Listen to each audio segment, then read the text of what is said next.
뭐든지 첫 단추를 잘 꿰야 됩니다. 왜 그렇습니까? 이게 2022년도 첫 주일인데 정말 여러분들이 마음을 또 경건하게 가지시고 또 믿음으로 주 앞에 나오시고 특별히 예배를 예배되게 하기 위해서 우리 예배위원장 되신 최 장로님 또 대표하여 기도하시며 또 우리 찬양대가 특별히 제가 부임한 이후로 최고 많이 앉은 것 같아요. 어쩐 일입니까? 다음 주 그대로 계셔야 됩니다. 도망가면 안 됩니다. 네. 우리 성가대장 우리 선인승 권사님 정말로 귀하게 섬겨주시고 또 우리 장로님들께서 정말 이런 교회 없습니다. 여러분 정말 마음 같아서 그냥 우레와 같은 박수를 치고 싶지만 예배를 드리기 때문에 정말 귀하게 섬겨주시고 앞서가실 때 정말 우리 정겸이 이제 고3 졸업한 아이입니다. 근데 정겸을 보면 제 옛날의 모습이 보여집니다. 조금. 네. 저도 고3 때부터 이렇게 찬양대를 쓰고 본성가대 섬겼는데요. 귀하게 이렇게 아름답게 섬겨가는 모습들이 얼마나 귀한지. 우리 동현이 형제 또 KT라는 굴지의 대기업을 다니는 우리 대기업 직원입니다. 함부로 보면 안 됩니다. 네, 또 이렇게 예배에 섬겨주시고 헌신하는 모습들이 정말 하나님께서 감동하시고 은혜 부어주시는 줄로 믿습니다. 우리 장로님 두 아들만 얘기했더니 서영이가 삐지면 안 되니까 우리 서영이는 최고 예쁜 딸이에요. 우리 교회에서 정말 미스 송산입니다. 네. 다음부터 이렇게 하고 다녀야 돼. 미스 송산. 네. 제일 예쁜 우리 또 서영이가 이렇게 예쁘게 섬겨주고요.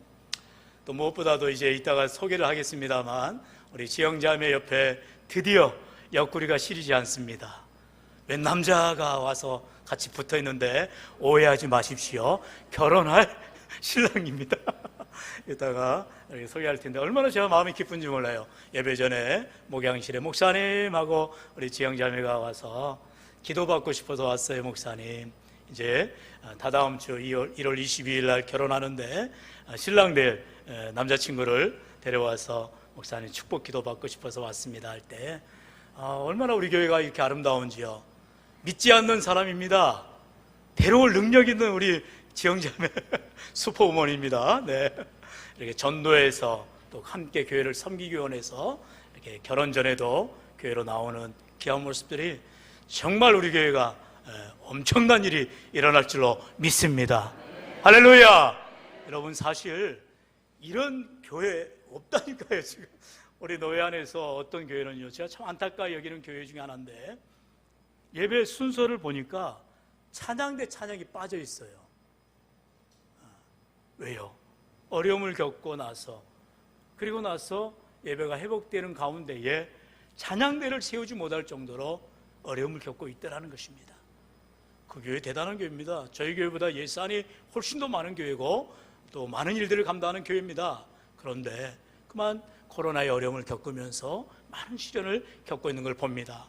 근데 우리 교회는 이렇게 귀하게 찬양대를 섬기시면서 제가 딱 보니까 아직 찬양대 임명되는데 안 나오신 분들이 앉아 계신 분들이 계십니다. 네, 다음 주에도 빈자리 없습니다. 앞에 자리 놓으면 됩니다. 의자 놓으면 되니까요. 찬양대로 임명을 받던 구역장으로 임명을 받던 교사로 임명을 받던 그 직분이 내가 감당해야 될 직분임을 알고 믿음으로 감당할 때 우리 하나님은요 점수 매기시는 하나님이 아니세요. 99점 100점 맞으라 하는 하나님이 아니세요.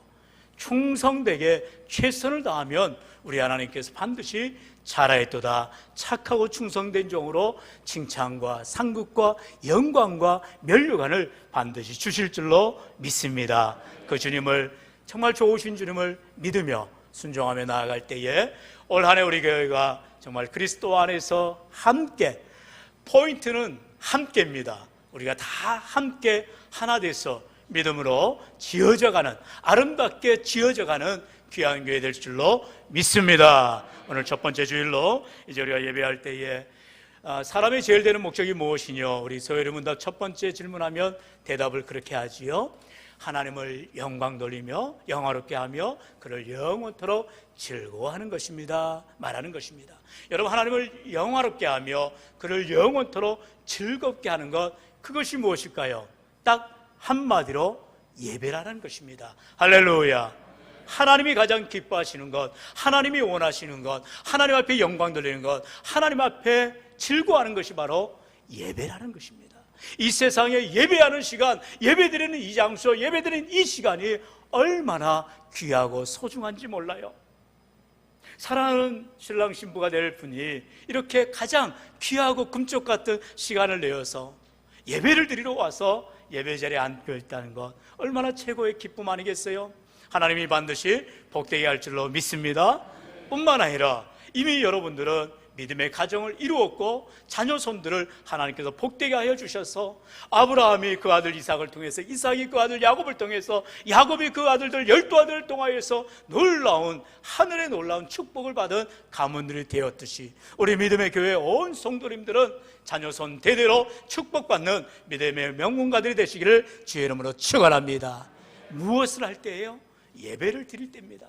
그런데요, 그 예배가 내가 원해서 내가 드리는 예배가 아니라, 지금 좀 예를 많이 듭니다만 우리 문진환 형제인데 우리 모 자매를 너무너무 사랑해서 내가 어떻게든 점수를 따봐야 되겠다. 그래서 그 자매가 원하는 것이 무엇인가 했더니 예배 좀 드리면 좋겠어, 우리 교회 등록하면 좋겠어, 함께 교회 나왔으면 좋겠어 하니까 얼른 그냥 눈시험이 휘날리게 달려와서 지금 뭔지도 모르고 찬양 가사도 모르고 말씀도 모르고 지금 생판 처음 와가지고 예배 자리에 앉아있는 것입니다. 얼마나 가시방석이겠어요. 그러나 사랑하는 이가 옆에 있기 때문에 그 사랑하는 이를 위해서 내가 뭔들 못하랴, 1시간 예배 드려주겠다, 그 마음으로 왔을 거예요. 그것은 내가 드리는 예배입니다. 하나님은 아직 알지 못하죠. 하나님은 은혜가 아직 임하지 않았죠. 그러나 저와 여러분은 이제 하나님이 내 안에 임하셔서 주님이 놀랍게 성령의 충만함으로 우리를 변화시켜서 하나님이 가장 기뻐하는 예배자가 될 때 하나님이 찾으시는 한 사람, 바로 내가 하나님 앞에 영광 돌릴 때에 하나님께서 하늘문을 활짝 여시고 저와 여러분에게 놀라운 복을 쏟아부어 주시는 줄로 믿습니다. 예배에 승리하십시오. 예배에 성공하십시오. 올 한 해 예배자들이 되시기를 주의 이름으로 간절히 축원합니다.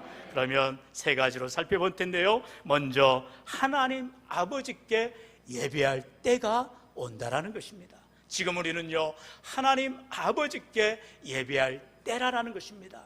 여러분, 무엇이든지 타이밍이 중요합니다. 그래서 우리가 보통 골든타임 얘기하죠.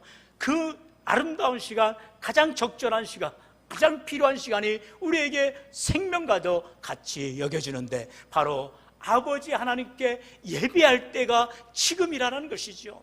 예수님께서 오늘 본문에 보면 이제 사마리아 수가성의 여인을 만납니다. 그리고 그 여인에게 예배에 대해서 말을 하는데, 이 여인은요, 사마리아의 자기 삶에, 그리고 조상 대대로 예배 드렸던 그 그리심산, 그리고 거기에서 예배를 드려야 된다고 생각을 하고 있어요. 그런데 예수님께서는 지금 그런 장소적인 얘기를 하는 것이 아니라 누구한테 예배하느냐? 바로 아버지 하나님께 예배해야 된다라고 말씀을 하고 있는 것이죠. 오늘 본문 21절에 보면은 그렇게 말하고 있잖아요. 우리 21절 같이 읽어봅니다. 시작. 예수께서 이르시되 여자여 내 말을 믿으라. 이 산에서도 말고 예루살렘에서도 말고 너희가 아버지께 예배할 때가 이르리라. 아멘. 너희가 아버지께 예배할 때가 이른다라는 것입니다. 한번 준비된 지도를 한번 보여주시죠. 지금 예수님께서 사마리아인을 만나는 장소는 바로, 여러분 지도가 조금 흐리게 되는데 저렇게 점이 있고 지금 세모가 있잖아요. 네. 점들은 지난 시간 우리가 야곱의 그런 여정을 통해서 세겜을 봐왔고, 그 세겜이 이제 베델로 올라가는 과정, 그래서 세겜과 베델을 제가 표시를 해놨습니다. 야곱이 세겜에서 예배에 실패를 했습니다. 왜냐하면 세겜이 우리식으로 말하면 강남이거든요. 너무나 땅이 좋아요. 그리고 땅값이 높아요. 빌딩만 지으면 그냥 1억 천금을 노릴 수가 있어요. 그런 좋은 땅에서 이제 편안하게 살려고 했는데 그만 세겜에서 자기의 사랑하는 딸 디나가 강간을 당해버립니다. 정말로 치욕을 당하죠. 그래서 그의 오빠들이 시몬과 레이가 저 세겜족 그러냐 쳐 죽여버려야겠다 그러면서 꾀를 써서 이제 할례를 받아야 결혼할 수 있다, 그런 핑계를 대고 가서 다 죽여버립니다. 얼마나 피해 잔혹한 그런 아픔이 있는 것입니까? 야곱으로서는 마음 한켠에 쓰라린 고통이 있는 것입니다. 어서속히 이 세겜을 벗어나고 싶은 거예요. 그럴 때에 불현듯 자기가 20여 년 전 이제 브엘세바를 떠나서 베델에서 그가 정처 없이 혼자 형에서의 그 낯을 피하여서 도망하면서 외삼촌 라반이 있는 밧단 아람으로 가는 여정 가운데에서 돌베개를 메고 혼자 외롭게 정처 없이 광야에서 잠을 자다가 사닥다리의 환상을 봅니다. 하나님께서 천사들 통하여서 오르락 내리락 하는 하나님의 약속의 말씀을 받게 되지요. 그 베델에 내가 다시 돌아와 제단을 쌓겠습니다, 11조를 드리겠습니다, 믿음 생활하겠습니다 약속을 했어요. 그리고 나서 정말로 이 야곱은 놀라운 축복을 받게 되지요. 두 때를 이루는 그러한 거부가 되어서 돌아오게 됩니다. 그리고 이제 저 형이 400명이나 되는 군사들을 이끌고 자기에게 찾아올 때에 그만 덜컥 야곱은 겁이 났잖아요. 그래서 나를 죽이려 하는가 그러면서 자기의 아들들을, 자기의 아내들을, 자기의 식솔들을 다 재산들을 앞에다 내놓고 혼자 남아서 약복강에서 하나님의 사자와 씨름하겠다 했어요. 밤새 기도합니다. 하나님 내게 복 주지 아니하시면, 하나님 나를 책임져 주지 않으면 나는 하나님을 떠날 수 없습니다. 기도하여서 이스라엘이라는 놀라운 축복을 받게 됩니다. 그런데 거기에서 곧장 베델로 가서 그가 약속하였듯이 하나님께 단을 쌓고 예비해야 되는데 어떻게 합니까? 그만 세겜 땅에서 머물러 버리는 거예요. 저 북동쪽이죠. 이제 갈릴리 오른쪽에서 내려오다가 이제 보니까 세겜이 좋은 땅이 보여지는 거예요. 조금만 더 내려가면 베델이 있는데 그만 세겜에서 정착해 버린 것입니다. 그것이 바로 야곱의 우물이 있는 곳입니다. 오늘 지금 예수님께서 사마리아 수가성의 여인을 어디서 만나요? 야곱의 우물에서 만나고 있어요. 다시 말하면 지금 예수님이 사마리아 여인과 만나는 장소가 옛날 야곱이 예배에서 실패하였던 세겜이었다는 것입니다. 놀라운 우연의 일치죠. 지금 하나님께서는 저와 여러분의 인생 가운데서 정말로 예배에 실패해진 그 장소에서 그 자리에서 낙심할 것이 아니라 일어나 베델로 올라가라, 일어나 하나님의 예배 자리로 나아가라, 믿음으로 섬겨라, 하나님이 말씀하고 있다는 것이에요. 그런데 거기에서 지금 이 여인이 말합니다. 아니 예수님, 지금 예수님인지 모르죠. 아니 있잖아요, 지금 저희들의 조상들이 이제 사마리아에서 예배를 드리는데 이 그리심산, 저 세모로에 놓은 아래쪽에 있는 산이 그리심산이고 그 위에 산이 이제 에발산이죠. 이 그리심산과 에발산은 우리가 잘 알듯이 여호수아 8장에 보면은 이제 여호수아가 신명기 27장에서 모세가 말한 대로 하나님 앞에 율례를 정하고 믿음으로 살기로 결단한 장소가 바로 이 그리심산과 에발산이라는 것입니다. 그래서 그리심산에서 축복을, 에발산에서 저주를 선포하면서 우리 모든 믿음의 후손들은 이곳에서 예배를 드려라 이렇게 말했던 것입니다. 그래서 거기에 성전을 짓고 예배를 드린 것입니다. 그런데 문제가 터졌어요. 나중에 이제 이스라엘의 왕 다윗이 통일을 합니다. 그리고 큰 이스라엘을 이룹니다. 그러다가 그 아들 솔로몬이 죽고 나서 이제 손자가 되는 르호보암이 그만 나라가 분열되는 아픔을 겪게 되지요. 그래서 북이스라엘은 여로보암으로 인하여서 이제 나라를 이루고 남유다, 조그만 유다 지방에만 이제 르호보암이 유다의 왕이 되어서 이끌어가게 되었습니다. 그러다가 둘로 두동강 난 나라가 그만 어떻게 됩니까? 북이스라엘은 저 아수르에서, 우리 현대사회 옛날 고대사에 보면 아시리아라는 나라입니다. 그 아수르에서 멸망을 당하게 됩니다. 그리고 그 땅이 이제 사마리아가 수도가 되는 곳이지요. 이러한 북이스라엘의 처참한 과정 속에서 이제 아수르는 어떤 정책을 써요? 이 바로 혼혈 정책을 씁니다. 그래서 그 아수르 사람들을 강제로 이주해서 거기에서 이제 종족을 번식하는 것이죠. 지금 중국에 보면은 서안 쪽에 우리가 잘 아는 그 뭔 나라죠, 장로님? 거기 지금 이슬람이 장악하고 있는 그 땅을 이제 어떻게든 중앙 정부에서 그 땅을 뺏기면 안 되니까요. 실크로드가 이어가고 아주 전략적인 자리잖아요. 그래가지고 그곳에 한족들을 넣어서 중앙 관료들을 세워서 그 나라를 이끌려, 그 부족을, 자치구를 이끌러 가는데 계속 거기에서 자치구에서 반란이 일어나는 거죠. 왜냐하면 중국 사람들이 아니거든요. 거기는 말도 다르고 다 회교도들입니다. 그렇기 때문에 문제가 생기는데 지금 사마리아 지역을 이와 같이 아수르가 이방 이주 정책을 사용하게 되는 것입니다. 그러니 그 사마리아에 살고 있는 이스라엘 사람들은 나라마저도 뺏겼는데 이제 자기들의 그런 순수 혈통을 잃어버리게 된 거죠. 그러다 보니 이스라엘 사람들, 유대 사람들은 이 사람들과 상종하지 않는 것입니다. 그래서 이 유다 사람들은 바벨론에 의해서 BC 586년에 망하였지만 그러나 그들이 결국 이제 바벨론의 포로를 갔다가 70년 후에 돌아오지 않습니까? 그리고 스룹바벨에 의해서 성전을 새로 짓습니다. 바로 예루살렘 성전이죠. 그리고 나서 모든 유다 사람들은 예루살렘 성전을 향하여 하루에 3번씩 기도합니다. 지금도요, 여러분, 이제 예루살렘이 이스라엘의 수도 아닙니까? 그 예루살렘을 중심으로 이제 서쪽인 유럽 그리고 아메리카, 미국까지는 항상 동쪽을 향해서 기도한다고 합니다. 지금도 유대인들은요. 왜냐하면 그들의 지도상 동쪽에가 예루살렘이 있기 때문이죠. 그리고 이제 예루살렘의 이제 동쪽인 이 아시아, 우리 대한민국도 포함해서 이곳에 살고 있는 유대인들은 서쪽을 향해서 하루에 3번 기도한다고 합니다.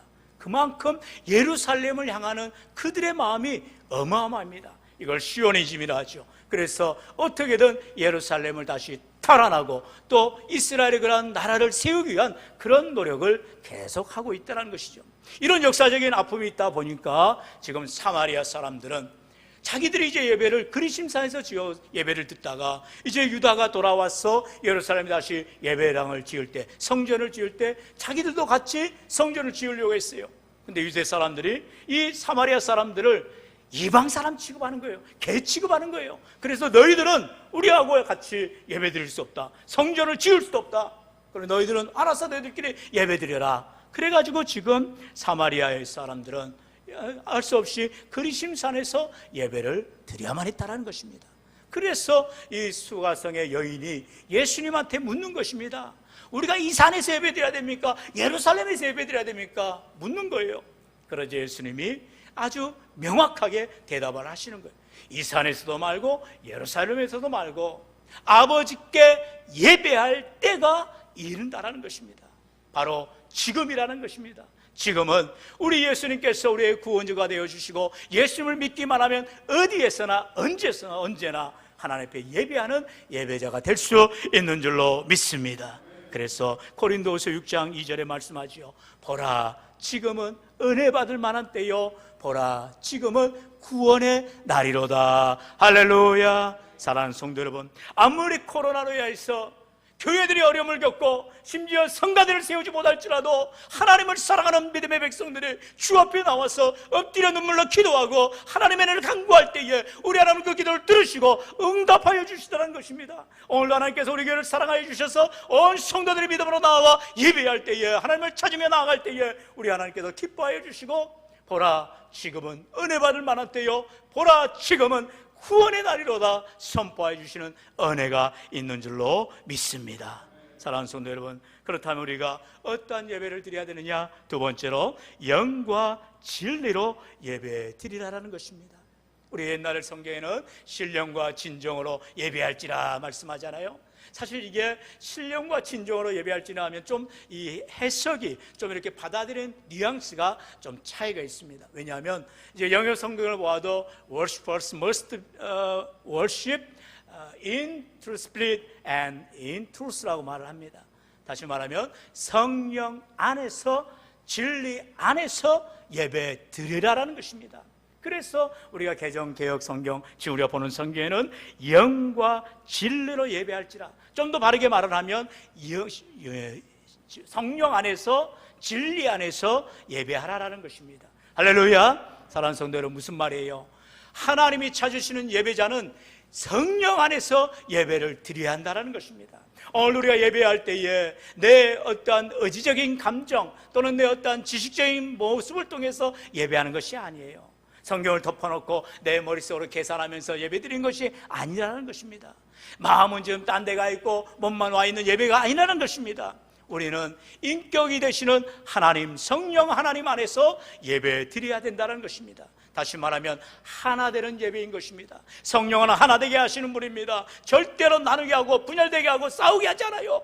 성령 안에서는 한 마음 한 뜻이 되어서 함께 주님 앞에 예배자가 될 수 있게 하는 것입니다. 왜요? 성령의 사이클은 같기 때문에 그래요. 그러니까 한 목소리가 나오게 되는 거죠. 그래서 예배할 때에 참된 예배자들은 바로 영으로 예배하는 자들이라는 것입니다. 그렇기 때문에 여러분, 예배를 위해서 기도할 때 하나님 오늘도 성령이 충만하게 하시고 말씀이 충만하게 하시고 은혜가 충만하게 해 주옵소서 간구하시길 축원합니다. 여러분, 성령이 주장하는 예배, 성령이 우리 안에 충만히 임하는 예배, 하나님의 역사가 일어나는 귀하고 복된 예배라는 것이죠. 두 번째는 진리 안에서 예배 드리라는 것입니다. 진리 안에서 우리는 하나님의 생명의 말씀을 듣는 예배자들인 것입니다. 제가 말을 하는 것 같아도 하나님께서는 저를 통하여서 하나님의 말씀을 대언하게 하시는 거죠. 왜요? 요한복음 8장 32절에 말씀하지요. 진리를 알지니 진리가 너희를 자유케 하리라. 여러분, 하나님이신 말씀이 진리가 되는 것이요, 진리는 우리를 자유케 하는 것입니다. 우리를 억압하는 게 아니에요. 우리를 못 살게 힘들게 하는 거 아니에요. 하나님의 말씀대로 살려고 할 때 우리는 참된 자유, 참된 기쁨, 참된 평강이 임하게 되어지는 것입니다. 그렇기 때문에 시편 119편 105절에 뭐라 말씀하세요? 주의 말씀은 내 발의 빛이요 내 길의 빛이니다라고 말씀하는 것입니다. 내 뜻대로 내 원하는 대로 살아갈 때에는 앞이 깜깜하고 보이지 않고 어두울지라도 주님의 말씀의 등불을 가지고 믿음으로 나아가면 앞길이 환해지더라는 것입니다. 주의 말씀은 내 발의 등이요 내 길의 빛이 되어지기 때문인 것입니다. 그렇기 때문에 오늘도 예배를 통하여서 우리가 하나님을 분명하게 알아가고 힘써 하나님을 알아가라. 우리가 성경의 시대 말씀처럼 우리 하나님 앞에 돌아와 하나님을 힘써 알아가는, 말씀 되신 주님을 알아가는 복된 예배자들 되시기를 주의 이름으로 축원합니다. 우리 다 함께 로마서 12장 1절의 말씀이지요. 아주 중요한 요절입니다. 우리 1절 말씀 우리 찬양대가 대표해서 읽어보겠습니다. 시작. 그러므로 형제들아 내가 하나님의 모든 자비하심으로 너희를 권하노니 너희 몸을 하나님이 기뻐하시는 거룩한 산제물로 드리라. 이는 너희가 드릴 영적 예배니라. 아멘. 우리가 드릴 영적 예배, 우리가 드릴 예배는요 하나님이 기뻐하시는 거룩한 산제물로 우리를 드려야 된다는 것입니다. 사실은 우리는 제물인 것입니다. 우리는 다 하나님 앞에 각을 떠서 피를 다 흘리고 우리가 다 주님 앞에 불태워져서 드려져야 될 제물인 거예요. 그런데 한번 제물로 바치면 끝나잖아요. 여러분, 그렇기 때문에 산제물, 바로 예수 그리스도의 피의 공로로 예수 그리스도께서 화목케 하신 제물이 되어주셔서 우리를 대신하여서 속량하여 주셨기 때문에 우리는 주 예수님 의지하여서 믿음으로 담대히 나아가게 되어지는 것이죠. 무엇입니까? 바로 마지막으로 예수 그리스도는 우리의 중보자가 되시더라는 것입니다. 한번 말씀을 따라할까요? 예수 그리스도 우리의 중보자. 할렐루야. 여러분, 예수님이 바로 세 번째로 우리의 중보자라는 사실입니다. 내가 하나님 앞에 나아갈 때에 나 혼자 나아갈 수가 없다니까요. 예수 이름 의지하여 주님의 보혈을 의지하여 믿음으로 나아가는 것입니다. 우리가 하나님 앞에 기도할 때에 그냥 기도하면 안 돼요. 여러분, 무엇이든지 사인이 중요합니다. 그래서 그 사인을 증명할 수 있는 게 필요한 거죠. 여러분, 제가 뉴질랜드에 옛날에 살았을 때 여러분 그 은행에서 발행하는 수표책이라는 게 있어요. 우리나라도 있는지 모르겠는데 수표책을 가지고 제 은행 잔고에 돈이 얼마간이 있으면 제가 예를 들어서 가게를 가든지 또는 어떤 샵을 가서 예를 들어서 물건이 한 20불이다 30불이다 거기서 제가 20불 딱 써가지고 제 사인해서 찢어서 주면은 되는 거예요. 그걸 서로 믿는 것입니다. 상호간에 신용을 하는 거예요. 근데 제 통장 안에 예를 들어서 돈이 땡겨난 일도 없어요. 근데 1000불 딱 써가지고 사인해서 줘봐요.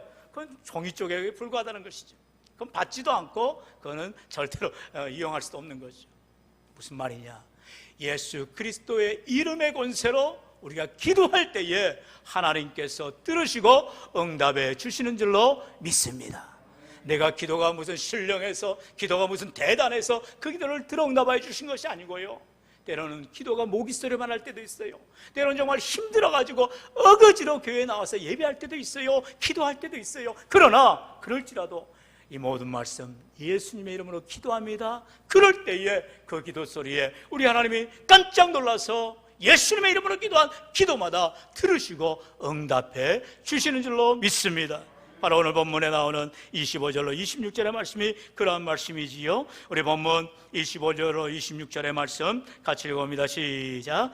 여자가 이르되 메시아 곧 그리스도라 하는 이가 오실 줄을 내가 아노니 그가 오시면 모든 것을 우리에게 알려주시리이다. 예수께서 이르시되 내게 말하는 내가 그라 하시니라. 아멘. 얼마나 깜짝 놀랐겠어요. 이 사마리아 여인이 믿음이 있었어요. 그래서 메시아 바로 그리스도가 오면 이제는 나를 밝게 알려주시고 어떻게 예배드려야지 어떻게 하나님을 기쁘시게 하는지를 알려주실 거예요. 대답할 때 예수님이 뭐라 대답했다고요? 그래 네가 말하는 그가 바로 나다 라고 예수님이 선포하시다는 것입니다.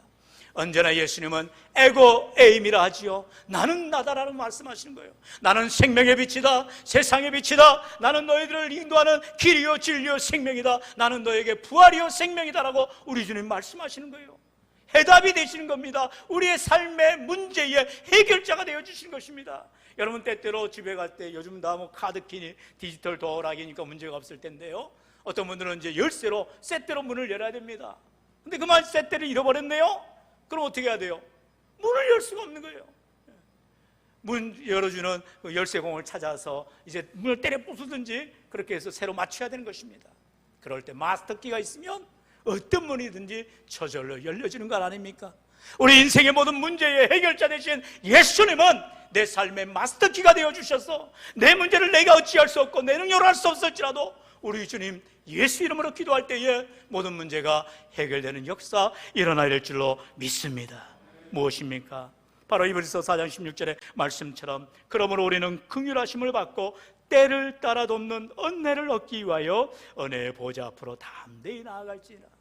때를 따라 하나님이 우리를 도와주시는데 그 은혜를 얻기 위해서 우리가 은혜의 보좌 앞에 예배의 자리로, 믿음의 자리로, 기도의 자리로, 섬김의 자리로, 사명의 자리로 나아가라라는 것입니다. 그럴 때에 하나님이 은혜를 내려주신다 말씀하고 있어요. 그래서 우리는 찬송하잖아요. 찬송 268장 우리 후렴가사 같이 한번 읽겠습니다. 우리 주의 보혈, 우리 찬양할 수는 없겠고요. 자, 같이 읽어볼까요? 시작. 주의 보혈 능력이 있도다. 주의 피 믿으오. 주의 보혈 그 어린 양의 매우 귀중한 피로다. 아멘. 오직 예수예요. 오직 예수 생명입니다. 예수 보혈입니다. 주님의 뜨거운 피의 공로로 말미암아 원수 되었던 우리가, 죄인 되었던 우리가, 아무 공도 없는 우리가 주님의 놀라운 사랑으로, 십자가의 사랑으로 우리가 대속함을 받아 구원받은 하나님의 자녀가 된 것입니다. 무엇입니까? 우리 삶에 십자가의 보혈이 넘쳐날 때, 찬송할 때에 십자가를 사랑하며 보혈을 찬양하며 하나님께 영광 찬양하며 감사 찬양하며 믿음으로 말씀드리고 나아갈 때에 하나님이 구원케 해주시는 은혜가 있습니다. 치료케 하시는 은혜가 있습니다. 회복케 하는 은혜가 있습니다. 무엇보다도 축복의 은혜가 있는 줄로 믿습니다. 여러분, 그렇기 때문에 찬송 부를 때요, 여러분 보혈 찬송을 많이 부르셔야 되는 거예요. 때로는요 지치고 힘들고 괴롭고 찬양할 힘도 없고 마음이 정말로 낙심해서 절망 가운데 있을 때 힘차게 박수를 쳐가면서 주의 보혈, 주의 보혈, 내가 믿어, 내가 믿어, 믿음으로 찬양하며 나아가면 우리 하나님이 그 믿음대로 응답해 주시는 거예요. 여러분 정말로 나 혼자 외롭게 쓸쓸히 아무도 모르는 고통 가운데 있을지라도 주님이 내 눈물을 보신다니까요. 주님이 내 시름소리를 들으신다니까요. 세상 사람한테 내 연약한 모습, 내 눈물 흘린 모습을 보여줄 수는 없을 거예요. 그러나 하나님 앞에는 우리가 목 놓아 울어야 되는 것입니다. 하나님 앞에는 내 사정을 알아야 되는 것입니다. 내 정말로 안 되는 문제를 나가야 되는 것입니다. 그럴 때 하나님은 우리 아버지가 되어주신 하나님이 우리의 모든 소원을 아시고 응답하시고 선한 길로, 바른 길로, 의의 길로 인도하여 주실 줄로 믿습니다. 사랑하는 성도 여러분, 말씀을 맺기를 원합니다. 오늘도 우리에게 주님께서는 분명히 말씀하세요. 예배자를 찾으신다는 것입니다. 어떤 예배자요? 참으로 드려지는 예배자입니다. 영으로 진리로 예배하는 자, 이 시간에도 하나님만을 사모하는 자들에게 주님께서 만나주시고 은혜 주시고 복날해 주시기를 주의 이름으로 축원합니다. 우리 마지막으로 요절 말씀이죠. 오늘 본문 23절로 24절의 말씀을 우리 다 같이 읽고 마치겠습니다. 아버지께 참되게 예배하는 자들은 영과 진리로 예배할 때가 오나니 곧 이때라. 아버지께서는 자기에게 이렇게 예배하는 자들을 찾으시느니라. 하나님은 영이시니 예배하는 자가 영과 진리로 예배할지니라. 아멘.